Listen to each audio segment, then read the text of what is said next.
হাসির রাজা, জ্ঞানের রাজা, রসিক রাজা।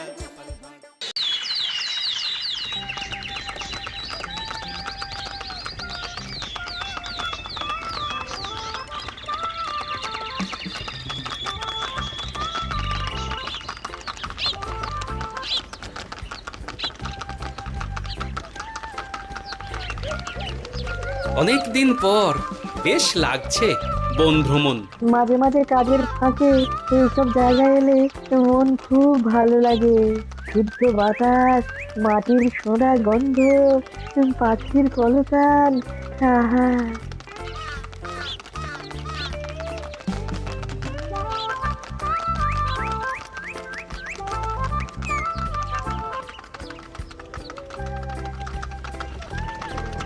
মহারাজের রথ থামছে।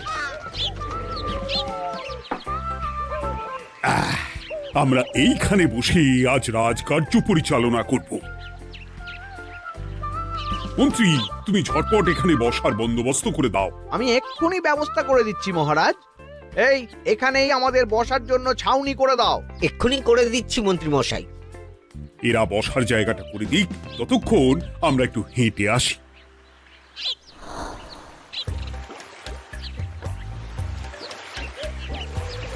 সকালবেলা হাঁটা শরীরের পক্ষে খুব ভালো মহারাজ।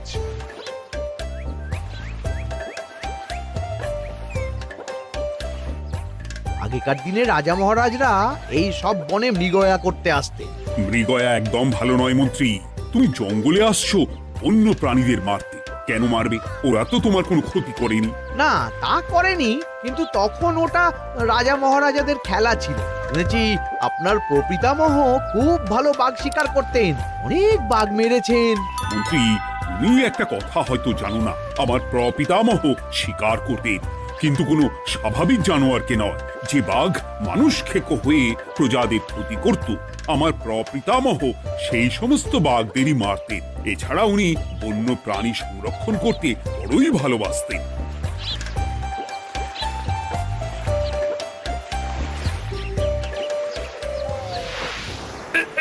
উফ, এটা আবার কি?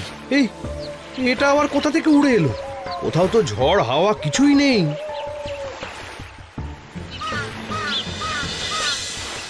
একটা ধাঁধা মহারাজ, এই কাগজে লেখা। ধাঁধা? পড়ো দেখি। জোয়ার ভাটা প্রভুর খেলা, ভাটা হবে হলে বেলা। ভাটা হলেই দেখা যাবে লাল রঙের এক পাথর পাবে। নদীর ধারে গর্ত করে যত্নে সাজাই কলস ভরে। হেথায় হোথায় ছড়িয়ে যাহা, অন্ধকারে জলে তাহা। ঢুকলে চক্ষু ঝলসে যাবে, হাতের কাছে ঘন্টা পাবে। ঠিক ঘন্টা বাজলে পরে পড়বে ঝরে থরে থরে। ঘন্টা যদি হয় ভুল, যেন তুমি হারাবে কুল। ঠিক ঘন্টা চিনতে হলে নকশা দেখো চক্ষু খুলে। সিন্দুক দেওয়ালে হাত দাও, আসল ঘটনা জেনে নাও। ওরে বাবা, খুব দীর্ঘ ধাঁধা। তা মন্ত্রী, তুমি কিছু বুঝলে? এটা একটা গুপ্তধনের নকশা। এর মধ্যে গুপ্তধন কোথায় আছে তার একটা ধারণা দেওয়া আছে। গুপ্তধন? ওটা আমাকে পেতেই হবে, পেতেই হবে। দেখি দেখি, একবার কাগজটা দাও। গোপাল, কাগজটা আগে আমার হাতে দাও, দেখি ভালো করে। এখন নদীতে জোয়ার চলছে গোপাল। একটু পরেই ভাটা শুরু হবে। হ্যাঁ, ভাটা না হলে কিচ্ছু বোঝা যাবে না। এখানে স্পষ্ট লেখা আছে, ভাটা হলেই দেখা যাবে লাল রঙের এক পাথর পাবে। তার মানে আমাদের ভাটা হওয়া পর্যন্ত অপেক্ষা করতে হবে। না, সময় নষ্ট না করে ধাঁধাটার সমাধান করতে শুরু করি। ভাটা হলে একটা লাল রঙের পাথর দেখা যাবে, এই পর্যন্ত পরিষ্কার আছে। বুঝতে হবে ওর পর থেকে। পড়ো গোপাল, চলো আমরা সবাই বুদ্ধি লাগাই। নদীর ধারে গর্ত করে যত্নে সাজাই কলস ভরে। এটার অর্থ, ধাঁধাটা মাথায় বসিয়ে নিয়েছি, এবার কে কি বলবে সেটা শুনতে হবে। চলো গোপাল, আমরা ধাঁধা যেমন যেমন বলেছি তেমন তেমন ভাবেই চলি। চলুন মহারাজ, এখন আমাদের দেখতে হবে লাল পাথর। কোথায় আছে লাল পাথর? চলো চলো সবাই, চোখ কান খুলে আমরা নদীর পাড় ধরে হাঁটি। আমি একটু তফাতে হাঁটি। গুপ্তধন আমাকে একা পেতে হবে। ভাটা হলেই দেখা যাবে লাল রঙের এক পাথর পাবে। আমাকে চোখ কান খোলা রাখতে হবে। লাল পাথর, নদীর চড়ায় লাল পাথর দেখতে হবে। লাল পাথর, লাল পাথর। ওটা কি? এই তো লাল পাথর, লাল পাথর। ওরা অনেকটা এগিয়ে গেছে, ওদের আমার দিকে নজর নেই। এই সুযোগ, এই সুযোগ, একা একা গুপ্তধন নিয়ে পালাবো।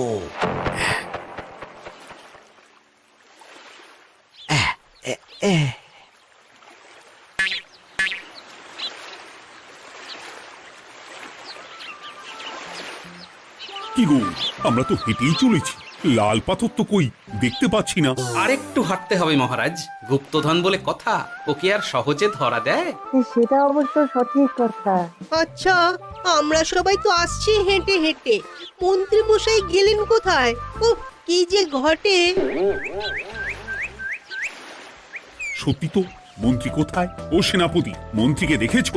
কই না তো মহারাজ। তাহলে কোথায় গেলেন মন্ত্রী মশাই? এই জঙ্গলে বাঘ ভাল্লুক আছে, শেষে কিনা বাঘে নিল। হায় হায় হায়, মন্ত্রী গিন্নির কাছে আমি কি মুখ দেখাবো? হুম, বাঘ ভাল্লুকের পেটে যাবার লোক তো মন্ত্রী মশাই নন। ও গোপাল, কি ভাবছো? কিছু তো একটা বলো। এখন আমাদের মন্ত্রী মশাইকেই খুঁজতে হবে। তবে মন্ত্রী মশাই বাঘ ভাল্লুকের পেটে যায়নি। তুমি নিশ্চিত হচ্ছ কি করে?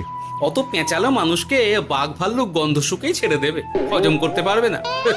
না না না, এখন রসিকতা করার সময় নয়, আমাদের মন্ত্রীকে খুঁজে বার করতেই হবে। কোথায় গেল মন্ত্রী? চলো চলো, গুপ্তধন মাথায় থাক, চলো মন্ত্রীকে খুঁজি। মন্ত্রী কোথায় গেল কে জানে। একবার পুরো ধাঁধাটা ঝালিয়ে নি। ভাটা হলেই দেখা যাবে লাল রঙের এক পাথর পাবে।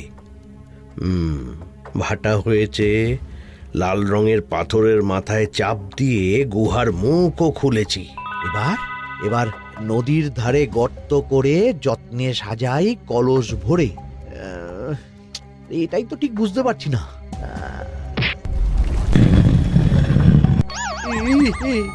এই রে, এবার কি হবে? হ্যাঁ মহারাজ, কোথাও একটা আওয়াজ হলো। আওয়াজটা কোন দিক থেকে হলো? চলুন সামনে এগিয়ে যাই। আমার মনে হয় আওয়াজটা সামনের দিক থেকে এলো। আমারও তাই মনে হলো।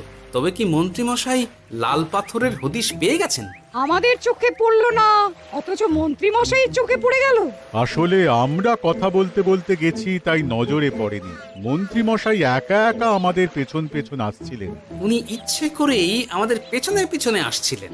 নিজে একা গুপ্তধন নিয়ে যেতে চেয়েছিলেন, এখন কোথায় আছেন কে জানে।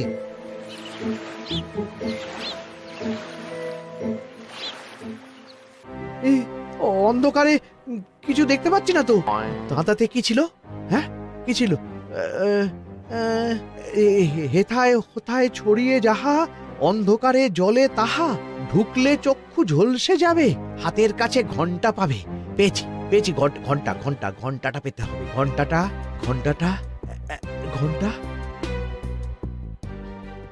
ভাটা হলেই দেখা যাবে লাল রঙের এক পাথর পাবে। নদীর ধারে গর্ত করে যত্নে সাজাই কলস ভরে, হেথায় হোথায় ছড়িয়ে যাহা, অন্ধকারে জলে তাহা, ঢুকলে চক্ষু ঝলসে যাবে, হাতের কাছে ঘন্টা পাবে।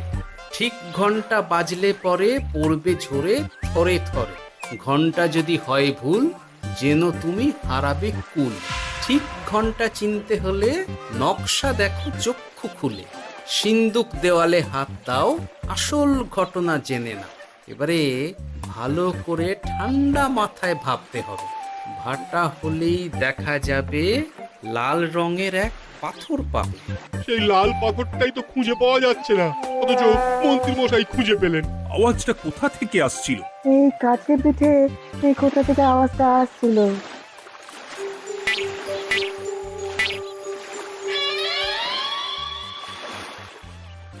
এই তো, এটাই মনে হয় সেই লাল পাথর। একটু নাড়িয়ে চাড়িয়ে দেখি তো কিছু হয় কিনা।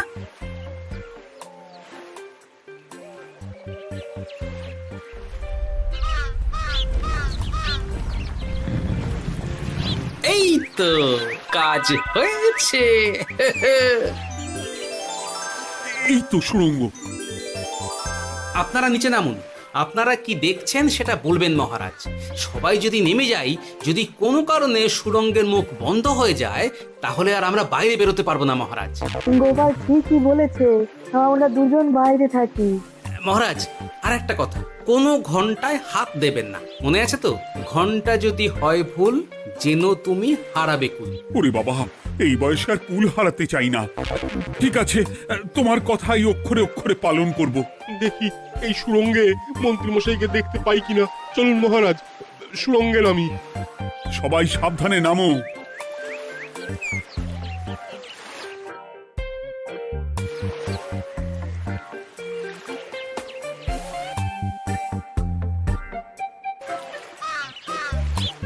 মহারাজ, ওখানে কি কি দেখতে পাচ্ছেন? ওখানে কি মন্ত্রী মশাই আছেন? না গোপাল, মন্ত্রীকে এখনো দেখতে পাইনি। শুধু আমি এখানে অজস্র পাথর দেখতে পাচ্ছি। পাথরে পাথরে ছয় লাভ, ছোট বড় অজস্র।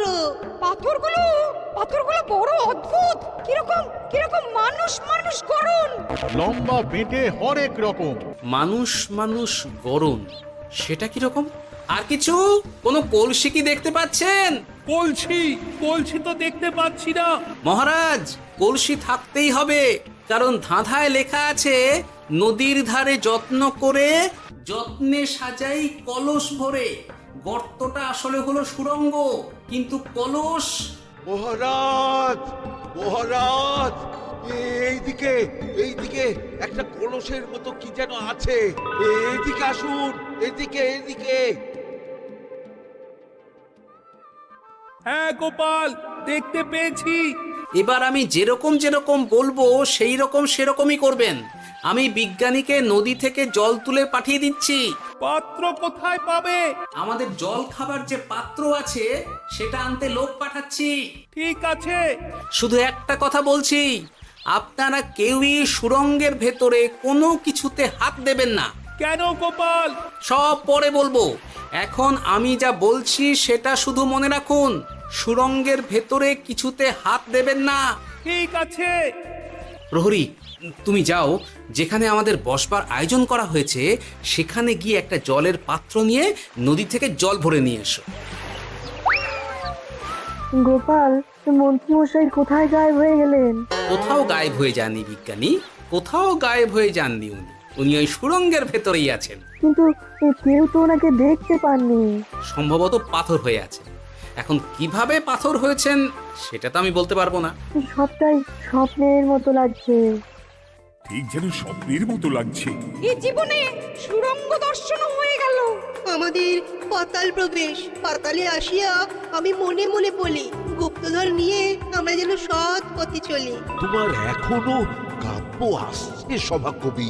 আসছে মানে কাব্যের সাথে আছে রোমাঞ্চ, করছে গা শীত, হচ্ছি আমি অধীর। মহারাজ, জল দিয়ে বিজ্ঞানীকে পাঠাচ্ছি। কি করতে হবে বিজ্ঞানীকে সব বলে দিয়েছি। তুমি ভেতরে আসবে না? আসবো ঠিক সময়ে। এখন আমি যেমন যেমন বলবো আপনি ঠিক তেমন তেমন করবেন। ঠিক আছে। বিজ্ঞানী, যেমন যেমন বললাম ঠিক তেমন তেমন ভাবে কলসিকে জল দিয়ে পরিষ্কার করবে। মনে রেখো, ধাঁধায় আছে কলসি সাজাই যতন কর। তুমি একটা কথা মনে রেখো বিজ্ঞানী, কোথাও হাত দিও না কিন্তু। ঠিক আছে গোপাল, তোমার উপস্থিত বুদ্ধির তুলনা নেই। আমি যাচ্ছি গোপাল। সাবধানে সাবধানে। মহারাজ, বিজ্ঞানী যাচ্ছে। সাবধানে নামো, সাবধানে। মহারাজ, এই কলসিটা কোথায়? ওই তো, একটু সাবধানে যাও।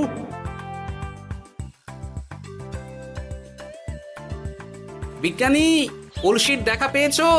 পেয়েছি পেয়েছি পেয়েছি। এবারে কলসিটাকে ভালো করে জল দিয়ে ধুয়ে দাও। কলসির আলোয় সুড়ঙ্গ আলোকিত গোপাল। এরপর কি? ভালো করে দেখুন মহারাজ, কোথাও ঘন্টা দেখতে পাচ্ছেন কিনা।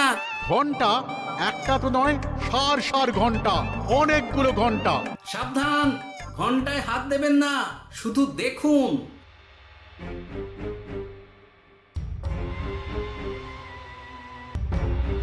মহারাজ, আমরা গুপ্তধনের খুব কাছে চলে এসেছি। তাই নাকি? কি মজা কি মজা, এবার খাবো ক্ষীরের গজা। আহ সভা কবি, চুপ করো। এখনো আমরা গুপ্তধন পাইনি। বাবার মুখে দাঁড়িয়ে সবগুলো তারা আঁকা। বিজ্ঞানী, কোনো ঘন্টায় চাঁদের নকশা করা আছে কি? একটু দেখে বলো না। আমি আতস কাজ নিয়েই দেখছি, সব ঘন্টাতেই তারা আঁকা। খবরদার, কোনো ঘন্টাকেই ছোঁবে না। ঠিক আছে, কোনো কিছু না ছুঁয়ে আমি দেখছি। পেয়েছি গোপাল, চাঁদ আঁকার ঘন্টা পেয়েছি। ওই ঘন্টাটা বাজাও, বাজাও।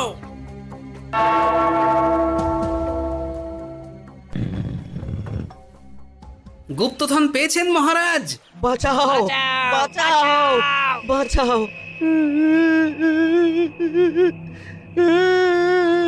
বাঁচান মহারাজ, বাঁচান বিজ্ঞানী, মহারাজ। মন্ত্রীর গলা পাচ্ছ না? মহারাজ, আমি পাথর হয়ে আছি, আমাকে মানুষ করুন মহারাজ। তুমি তো মানুষই ছিলে, হঠাৎ করে পাথর হলি কেন? মহারাজ, গুপ্তধন পেয়েছেন? পেয়েছি, তার সাথে মন্ত্রীকেও পেয়েছি। মন্ত্রী এইখানে কোথাও পাথর হয়ে দাঁড়িয়ে আছে। দাঁড়ান মহারাজ, এবার আসছি। সাবধানে এসো। আমি ভেতরে যাচ্ছি, বুঝলে? যদি কোনো কারণে দেখো পাথরটা গুহার মুখটা আটকে দিয়েছে, অমনি তোমাদের কাজ হলো পাথরটাকে ছুঁয়ে ফেলা, বুঝলে? ঠিক আছে গোপাল দাদা। আমার মনে হয় বিপদ আর কিছু ঘটবে না, তবুও সাবধানের তো মান নেই। ঠিক আছে, তুমি নিশ্চিন্তে ভেতরে যাও। বাঁচাও, আমাদের বাঁচাও, আমাদের সবাইকে মানুষ করুন।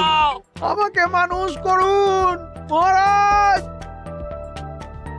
আপনাকে তো মানুষ করা হবে মন্ত্রী মশাই। আগে বলুন, আপনি পাথর হলেন কি করে? ও, মনে পড়েছে ধারার শেষ লাইন, সিন্দুক দেওয়ালে হাত দাও, আসল খবর জেনে না। সত্যি গোপাল, তুমি না থাকলে এই এত কিছু আমাদের সবার কাছে অজানাই থেকে যেত।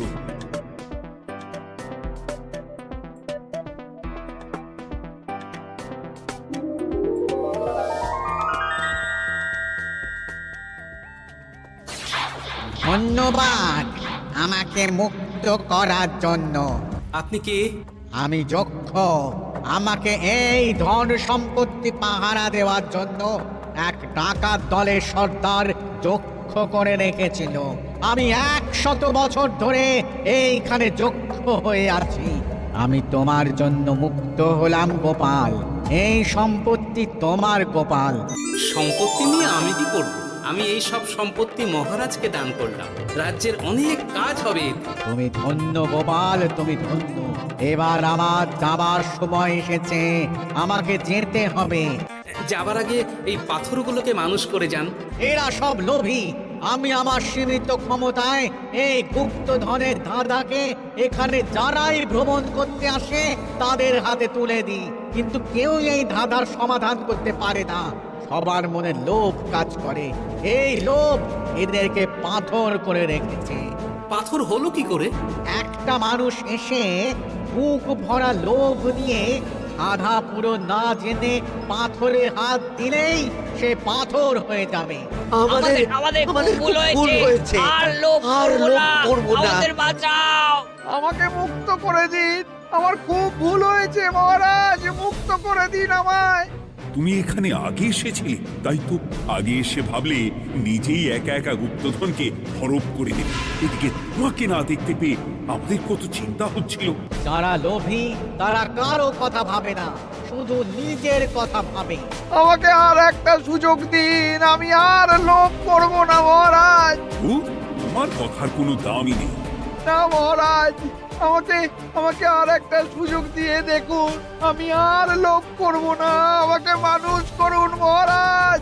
আমাদের সবাইকে মানুষ করুন, দয়া করে মানুষ করুন। যক্ষরাজ, এদের আপনি ক্ষমা করে দিন। ঠিক আছে, তোমাদের আবার মানুষ করে দিচ্ছি।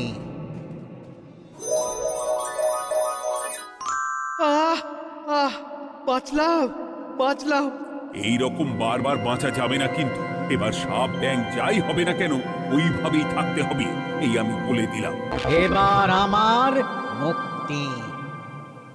মুক্তি নেবার আগে আরেকটা প্রশ্ন, যে ডাকাত সর্দার তার সম্পত্তিকে রাখার জন্য আপনাকে যক্ষ বানিয়েছিল, এই সম্পত্তি তো তাদের, আমরা তো নিতে পারি না। লোভ বড় খারাপ গোপাল, অতিরিক্ত লোভ মানুষকে পশু করে দেয়। ওই ডাকাত দল এই সম্পত্তির জন্য সবাই কাটাকাটি করে মরে গেছে, কেউ আর বেঁচে নেই। সুতরাং এই সম্পত্তিতে তোমার অধিকার আছে, এই সম্পত্তি তুমি গ্রহণ করো। নিলাম আমি, কিন্তু এই সম্পত্তি মহারাজকে আমি দান করলাম। ডাকাত দল জনগণের সম্পদকে লুঠেই তো সম্পত্তি বানিয়েছে, তাই আমি জনগণের কাজে লাগবার জন্যই এই সম্পত্তি মহারাজকে দিলাম। গোপাল, তোমার জয় হোক। এবার তাহলে আমি যাই, তোমরা সবাই সুখে থেকো আর ভালো থেকো। গোপাল, তোমার তুলনা হয় না। তোমার ঋণ আমি কোনোদিন শোধ করতে পারবো না। তুমি কৃষ্ণনগরের জন্য যা করলে তা ইতিহাসে লেখা থাকবে। না মহারাজ, আমি এমন কিছু করিনি, এই কাজ সবাই করবে। জয় গোপালের জয়, জয় গোপালের জয়, জয় কৃষ্ণনগরের জয়। জয় কৃষ্ণনগরের জয়।